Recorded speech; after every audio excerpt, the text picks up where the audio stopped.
அடுத்த பாடல் 1835. களிப்படு தன்கடல் கவ்வை உடைத்து. இது முதலடி. களிப்படு. களி என்றால் உப்பளம் அப்படின்னு பொருள். நிறைய பொருள் இருக்கு. களினா குச்சின்னு கூட பொருள் இருக்குங்க. களி என்பதற்கு உப்பளம் என்று பொருள். உப்பளம்னா எங்க இருக்கும்? கடல் தண்ணிக்கு பக்கத்துல வச்சிருப்பாங்க. கடல் தண்ணியை எடுத்து அந்த தண்ணியை அந்த மண் பரப்புல போடுவாங்க. தண்ணி ஆவியாயிரும். உப்பை சேகரித்து விற்பனை பண்ணுவாங்க. எடுத்து நம்ம உணவிற்கு பயன்படுத்துவோம். அந்த மண்ணை வேறு எதற்காவது நம்மால் பயன்படுத்த முடியுமா என்று கேட்டால் அந்த மண்ணை பயன்படுத்த முடியாது. விவசாயம் பண்ண முடியாது. அங்க எந்த ஒரு பொருளையுமே விளைவிக்கவே முடியாது. உப்பளத்தை போட்டுட்டாங்கன்னா உப்பளம் தான் ஆயிலுக்கும், அது வேற எதற்கும் பயன்படாது. அந்த உப்பளத்திற்கு பக்கத்திலேயே என்ன இருக்கும்? கடல் இருக்கு. அந்த கடல் வந்து எப்பயுமே குளிர்ச்சியா இருக்கு. தன் கடல் அப்படின்ற தன்னா ரொம்ப குளுமை அப்படின்னு போடுறது. ரொம்ப குளுமையான கடல் கவ்வை உடைத்து அப்படிங்கிறாரு. கவ்வைனா ஒரு செயல். இங்க கவ்வைனா ஒரு செயல், வெளிப்பாடு. ஒரு விஷயம் வந்து வெளியில போறது செயல். இது ரெண்டுமே கவ்வை என்று சொல்லப்படுகின்றது. இதை உடைத்து அப்படின்னு சொல்றாரு.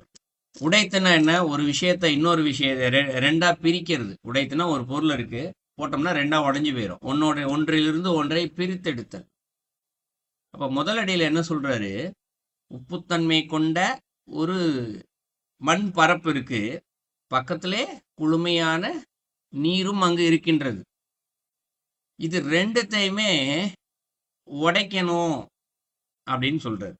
அப்ப இது இந்த முதலடியே பார்த்தோம்னா முழுமையான உவமை தான் சொல்லப்படுது இந்த இடத்துல. என்ன அப்படின்னா, இப்போ ஒருவருடைய உள்ளம் இருக்கு. உள்ளம் பெருங்கோவில், ஊனோடும் ஆலயம். இறைவன் உள்ளதான் இருக்காரு. ஆனால் அதற்கு அருகிலே தான் இங்கு ஆசை, பற்று, பாசம் என்ற பிறவிக்கு காரணமான அத்தனையும் அங்கேதான் இருக்கின்றது. இது என்ன பண்ணணுமா? உடைக்கணுமா. இங்க தன் கடல் அப்படின்னு சொல்லப்படுறது குளிர்ச்சி கடல். உள்ளுக்குள்ள இறைவன் குளுமையா உள்ள உட்காந்துக்கிட்டு இருக்காரு இங்க. எப்படி? கடல் போல. கடலுடைய அளவை குறிப்பிட முடியுமா? அந்த உப்பளத்தினுடைய அளவையும் கடலினுடைய அளவையும் நம்ம ஒப்புமைப்படுத்தி பேச முடியுமா? முடியவே முடியாது. எத்தனை ஆயிரம் ஏக்கர் உப்பளம் இருந்தாலும் சரி, கடலுக்கு இணையாக அதை சொல்லவே இயலாது. அதுபோல் நமக்குள்ள இறைவன் இருக்காரு, நமக்குள்ள பந்த பாசமும் இருக்கு. ரெண்டுத்தையும் ஒப்புமைப்படுத்தி சொல்ல முடியுமான்னா முடியவே முடியாது. ஆனா ரெண்டுமே உள்ளதா இருக்கு. அதை எவன் என்ன பண்ணணுமா? உடைக்கணும் அப்படிங்கிறது. ரெண்டுத்தையும் பிரிக்கணும் அப்படிங்கிறது. ஸோ இது முதலடியில சொல்றாரு. உடைச்சிட்டு என்ன பண்ணுவோம்? பிரிச்சு எடுத்துட்டோம் அப்படின்னா அப்ப தெரியும் பந்த பாசம்னா என்ன, மாயை அப்படின்றது தெரிஞ்சிடும் ஒரு பக்கம். இன்னொரு பக்கம் இறைவன் இருக்காருப்பா உள்ள, நமக்கெல்லாம் தர்மத்தை சொல்லி கொடுக்குறாருப்பான்னு தெரிஞ்சிடும். உடைச்சிட்டோம் அப்படின்னா தனித்தனியா இருக்கும் ரெண்டுமே. அப்படி அதன் பின்பாக என்ன நடந்தா? ரெண்டாவது அடியில சொல்றாரு, வழிபடுவார் மலர் மட்டு அறிவார்கள் அப்படின்னு சொல்றாரு. வழிபடுவார் அப்படின்னா வழிபடுபவர்கள். யார் வழிபடுபவர்கள்? ரெண்டுத்தையுமே பிரிச்சு பார்க்கறவங்க. உள்ளுக்குள்ள இறைவன் ஒருத்தர் இருக்கார் இல்லையா, அவரை மட்டுமே பிரித்து பார்க்க தெரிந்தவர்கள். உள்ள குளுமையாக இருக்கக்கூடிய இறைவன், எதற்கும் ஈடு இணை இல்லாத, ஒப்புமை இல்லாத ஒரு இறைவனை பிரித்து பார்த்து அந்த இறைவனை மட்டுமே வழிபடுபவர்கள் மலர் மட்டு அறிவார்கள் அப்படின்னு சொல்றார். மலர்னா பூ, தெரியும், மலருகின்ற. மட்டு அப்படின்னா மனம் என்று பொருள். அப்ப மலர் மட்டுன்னா வாசனை கொண்ட ஒரு பூ, அதை அறிவார்கள் அப்படின்னு சொல்றாரு. இது இங்க வாசனை உள்ள மலர் அப்படின்னா, இப்போ பந்த பாசத்தை தனியா தெரிஞ்சுக்கிட்டாச்சு, இறைவனை தனியா தெரிஞ்சுக்கிட்டாச்சு. இப்ப இறைவன் சொல்றத சென்ற பாடல்ல சொல்லியாச்சு. இறைவன் உள்ள இருந்து தர்மத்தின் வடிவா சொல்லி கொடுத்துட்டே இருக்காரு, அதை கடைபிடிக்கணும்னு சொல்லியாச்சு. இப்போ தர்மத்தை இங்க கடைபிடிக்கும் போது என்ன நடக்கும்? இங்க எல்லாமே தர்மப்படியே தான் நடக்கும் எல்லாமே. அப்ப தர்மப்படியே எல்லாமே அந்த சாதகருக்கு நடக்கும்போது என்ன ஆகும்? அவருக்கு அதனுடைய பலனானது அவருக்கு கிடைத்து கொண்டே இருக்கும். என்ன பலன் கிடைக்கும் அப்படின்னா, ஒன்று வினைகள் போகும், கர்மாக்கள் போகும், பாவங்கள் போகும். இன்னொன்று இறைவன் மீது பக்தி அதிகரிக்கும், சரணடைதல் அதிகரிக்கும், அன்பு அதிகரிக்கும், இறைவனோடு அதிகமாக லயிப்பார்கள். இப்படி நிறைய சொல்லிக்கிட்டே போகலாம். அப்ப இது வந்து அவருடைய பலன். இதுதான் இங்கு மலர் மட்டு என்று சொல்லப்படுகிறது. மலரினுடைய மனம் என்று சொல்லப்படுவது இதுதான். அவருக்கு கிடைக்கக்கூடிய பலன். எப்படி உலக மாயையை தனியாக உடைத்து தூக்கி வைத்துவிட்டு இறைவனை மட்டுமே வழிப வழிபட்டு கொண்டே இருப்பவர்கள். வழிபடுதல்னா கையை தூக்கி வழிபடுறதில்ல. போன பாடல்ல சொல்லப்பட்டபடி அவர் சொல்றதெல்லாம் கடைபிடிக்கிறது. கடைபிடிச்சிட்டோம் அப்படின்னா அவரை சுற்றி மலருடைய மனம் என்பது போல மலர் வந்து பூக்க பூக்க மனம் வந்துகிட்டே இருக்கும். ஆனால் ஒரு நேரத்தில் பூக்கின்ற மலர் ஒரு இடத்தில் நின்று காய ஆரம்பித்துவிடும். மலர வாசனையானது நின்றுவிடும். அதில் இருக்கக்கூடிய மனமானது நின்றுவிடும். ஆனால் இப்போ உள்ளுக்குள்ள இறைவனை சிந்தித்து கொண்டே இருக்கும்போது உள்ள மலர் மாதிரி விரிஞ்சுக்கிட்டே இருக்கும். நம்ம அதை கடைபிடிக்க கடைபிடிக்க மலரானது விரிஞ்சுக்கிட்டே இருக்கும். உள்ள இருந்து அதனுடைய பலனானது நமக்கு கிடைத்து கொண்டே இருக்கும். இது காயாத மலர், உள்ளத்தில் இருக்குது காயாத மலர் நம்முடைய வழிபாடு என்று சொல்லப்படுது. அடுத்த 3வது வரியில சொல்றாரு, பலிப்படுவார் பலரும் பழி வீழ அப்படின்னு சொல்லுது. பலிப்படுவார் அப்படின்னா பழியை வந்து இவங்க வாங்கிக்குவாங்களாம். அதனால பலரும் பழி வீழ அப்படின்னு சொல்றாரு. இப்போ இப்படிப்பட்ட ஒரு சாதக முறையை ஒருத்தர் செய்கிறாருன்னு வச்சுக்குவோம். இப்போ உலக ரீதியாகவே தர்மத்தை என்னெல்லாம் கடைபிடிக்கணுமோ அப்படிதான் கடைபிடிச்சாங்கன்னா உலக பழி என்ற ஒன்று வந்து இங்கு சேருகின்றது. ஏன்னா உலக மக்கள் எல்லாருமே இங்க தர்மத்திற்கு எதிரான காரியத்தை செய்து கொண்டிருக்கின்றார்கள். அப்படி செய்யும் போது பார்த்தோம்னா தர்மத்தின்படி யார் ஒருவர் செய்கிறாரோ அவரை வந்து திட்டுவாங்க. இதான் பழிபடுவார். இந்த இடத்துல எதையாவது ஒரு பழி சொல்ல சொல்றாங்களாம். என்ன மாதிரி பழி சொல்ல சொல்லுவாங்க அப்படின்னா புரிஞ்சுக்கிறதுக்காக சொல்றேன். நம்முடைய கோவில், நம்முடைய திருமந்திர தியான மண்டபத்துல இங்க ஒரு சுத்தி செடிகள்லாம் நிறைய வச்சிருக்கோம். இங்க ஒரு கொஞ்சம் அடர்ந்த காடு போலத்தான் இருக்கும். செடி மரங்கள் எல்லாம் நிறையாவே வச்சிருக்கோம். இங்க அடிக்கடி சுத்தம் செய்வோம். சுத்தம் செய்யும் போது பார்த்தோம்னா உள்ளுக்குள்ள நிறைய பூச்சி இனங்கள், 5க்கள்னு சொல்லுவோம், விஷப்பூச்சிகள்லாம் நிறைய வரும். இதில் அதிகபட்சம் வருவது பார்த்தோம்னா இந்த கருந்தேல் என்று சொல்வார்கள். கருந்தேல் கடுமையான விஷயத்தை கொண்டது. கருந்தேல், நெட்டுவாக்கிலின்ற ஒரு வார்த்தையை பயன்படுத்துவாங்க. இது அதிகமாக வரும் இங்கே. ஸோ நம்ம என்ன பண்ணுவோம், திருமந்திரம் ஊரெல்லாம் சொல்லி கொடுத்துட்டு இருக்கோம், அடுத்த உயிருக்கு பாதிப்பை எதுவும் ஏற்படுத்தக்கூடாதுன்னு சொல்லி. அதை என்ன பண்ணுவோம், அதனால அதுக்கென்று தனியாக பொருட்கள்லாம் வச்சுருக்கோம். தனியாக அதை பிடிப்பதற்கு என்று ஒரு இடுக்கியெல்லாம் வச்சுருப்போம். ஸோ அதை பார்த்துட்டோம் அப்படின்னா என்ன பண்ணுவோம், வர்றவங்களுக்கும் பாதிப்பு இருக்கக்கூடாது, நமக்கும் எந்த பாதிப்பும் வரக்கூடாதுன்றதுனால அழகாக அதை பிடித்து இடுக்கியில் எடுத்து பிடிச்சி ஒரு பெரிய பாத்திரத்தில் ஒன்றை போட்டு அதை தூரமாக கொண்டு போய் விட்டுவிடும். காட்டுப்பகுதி இருக்குது கொஞ்சம் தூரத்தில், அங்கே போய் விட்டுட்டு வந்துடும். எப்பவுமே இது தொடர்ந்து நடக்குது.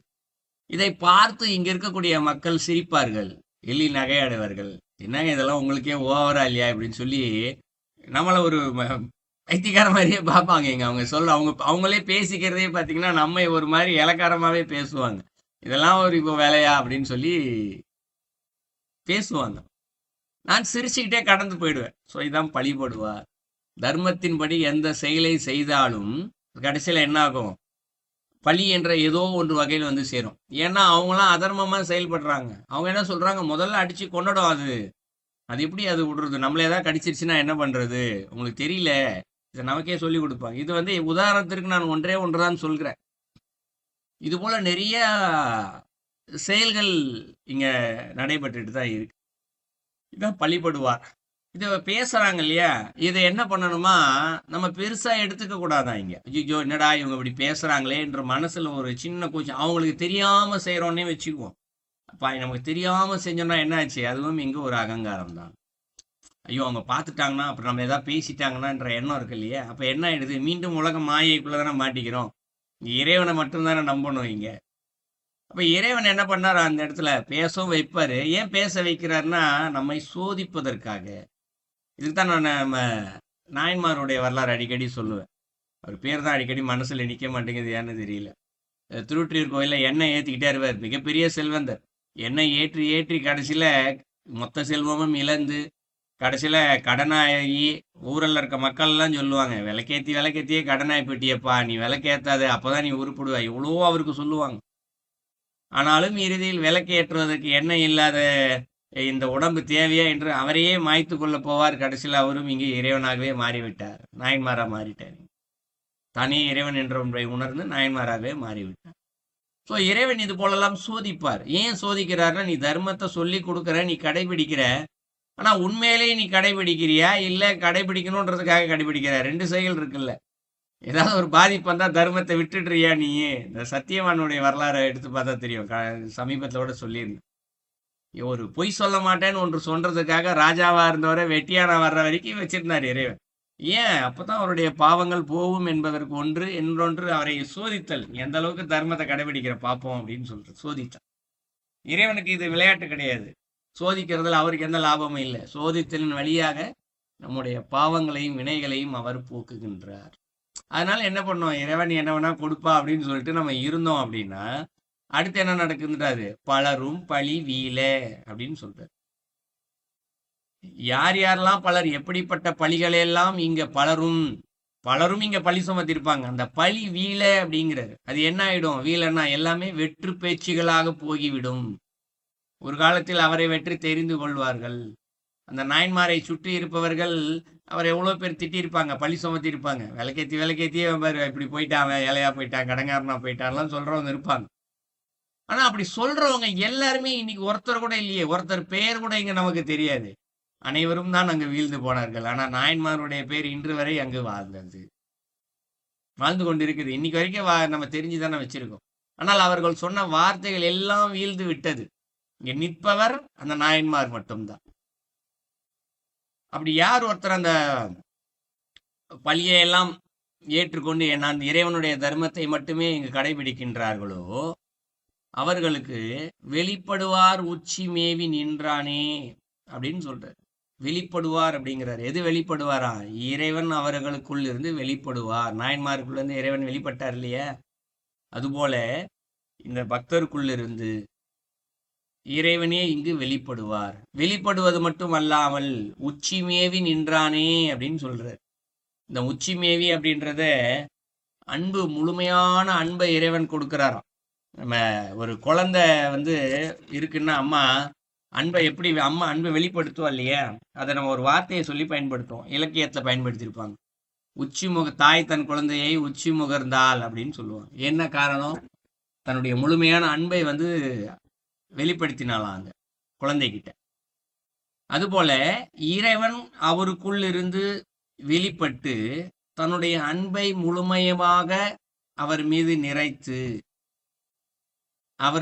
அவருள் நிற்கின்றார். இது நாலாவது பொருள். நாலடிக்கும் சேர்த்து பொருள் பார்த்தோம் என்றால் நம்முடைய உள்ளத்திலேயே உப்புத்தன்மை கொண்ட எதற்கும் பயன்படாத நிலம் போல இங்கு தீமையும் இருக்கின்றது. வேறு எதற்கும் பயன்படாது. உலகத்தினுடைய ஆசைகளை தீர்த்து கொள்வதற்காக மட்டுமே அந்த உள்ளம் பயன்படும். இன்னொரு பக்கம் தர்மத்தின் வடிவான இறைவன் பறந்து விரிந்து கிடக்கின்றான். ஆனா இரண்டும் ஒரே இடத்தில் தான் இருக்கின்றது. இது இரண்டையும் உடைத்து தனித்தனியாக பிரித்து பார்க்க முதலில் கற்றுக்கொள்ள வேண்டும். பிரித்து பார்த்து உள்ளே இறைவன் எதை தர்மம் என்று சொல்லுகின்றாரோ அதை மட்டுமே இங்கு நாம் கடைபிடிக்க வேண்டும். அப்படி கடைபிடிக்கும் போது அதனுடைய பலனாக அவர்களுக்குள் இருந்து அதனுடைய பயன் வெளிப்படுவதை அவர்கள் அறிவார்கள். இப்படி செயல்பட்டு கொண்டிருக்கும் போது இந்த உலகம் பலவிதமாக பழிச்சொல்லை கொடுக்கும்.